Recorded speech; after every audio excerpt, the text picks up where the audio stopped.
Hello class, welcome to lesson 5 of our Old Yeller unit. Today I'm going to read the second text that goes along with our Old Yeller unit, and then I'm also going to introduce the pages that you are going to be working on in your softcover book today. Okay, so first I'm going to read the second text. Please feel free to get out your hardcover books. You can pause this video at any time to go get them. We are going to read on page 224, so it would be a good idea for you to follow along as we read the text, okay? So this text that we're reading today that goes along with the Old Yeller unit is a persuasive text. Now you've already worked with persuasive texts this year because you've actually written some persuasive texts, but today we're going to read one. So a persuasive text, as you may remember, seeks to convince the reader to think or act in a certain way. Now this persuasive text is very unique in that it is actually a reader's theater. Now, this would have been much better for us to participate with in class together, but as we can't do that right now, I will try to do my best to do reader's theater and use voices of different characters, okay? So, we are going to start on page 224. This reader's theater is called What Makes It Good by Cynthia Benjamin.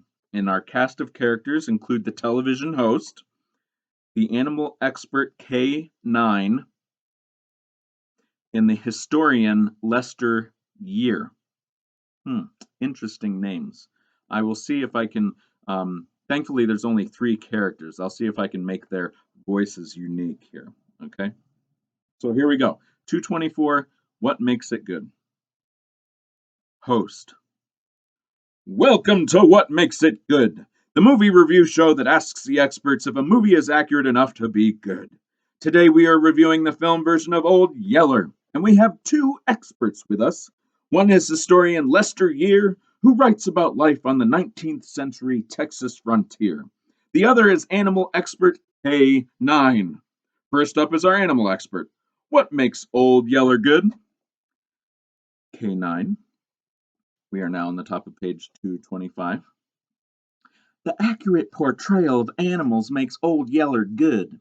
If the bear squeaked like a mouse, or if Old Yeller ran away from his owners, then you would not believe the story. For instance, I love the scene with Old Yeller bounding into the cabin to lick Arliss in the face. We know that dogs often lick their masters on the face or hand, so it makes sense that Old Yeller would lick the young boy after saving him.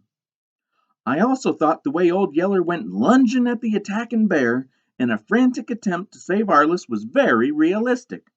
Dogs are loyal animals. In fact, dogs and people have lived together for more than 10,000 years. Mother bears are fiercely protective of their cubs. I have no problem picturing a bear attacking if she thought her cub were in danger. It is details like these that make the movie believable and exciting. Now, wait a minute. This is Lester Year talking on page 226. Now, wait a minute. That fight between Old Yeller and the bear was exciting, I admit, but what makes the movie truly great is its historical accuracy.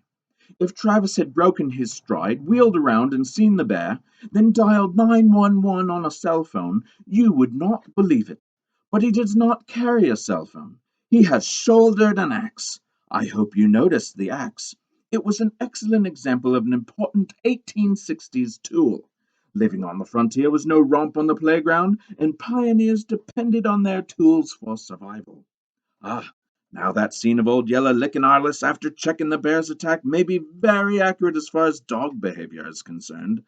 More important, the cabin looks very realistic, down to the notches holding the logs in place.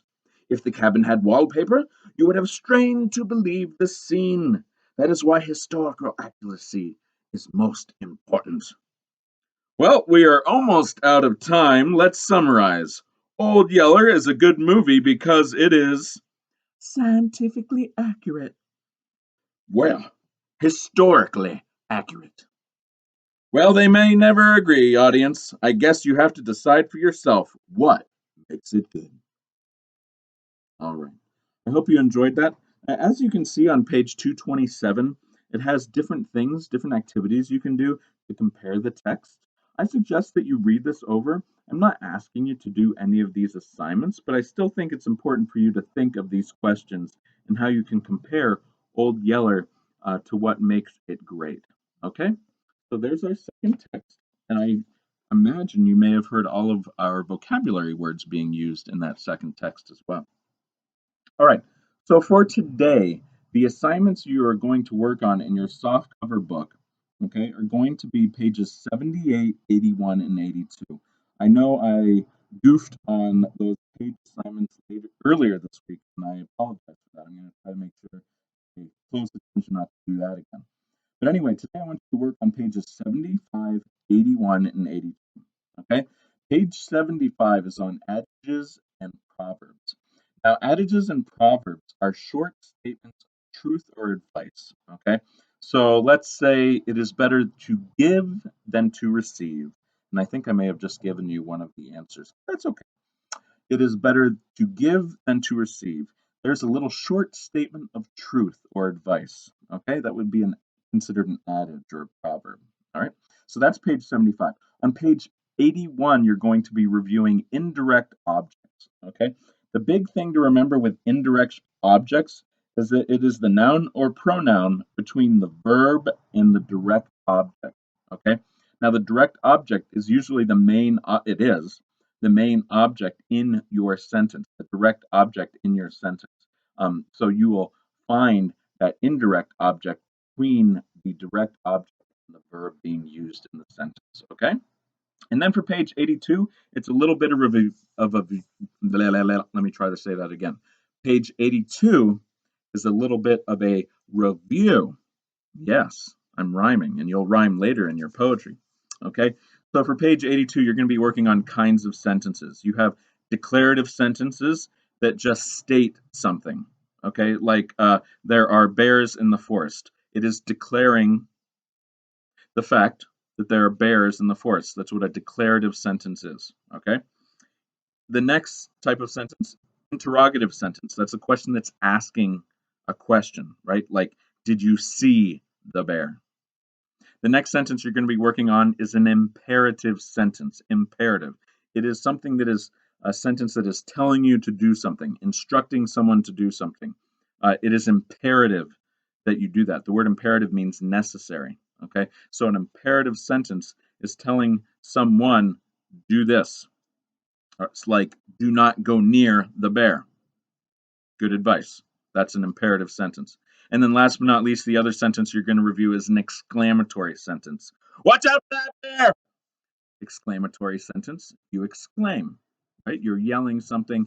There's some sense of urgency when you write this type of sentence or say this type of sentence. So, all right, I hope you enjoyed our journeys video for today. Get those activities done. Check your answer keys. 2 or less wrong, way to go. 3 or more wrong, just let me know, and I'll help you out with whatever you may have struggled with. Make a great lesson.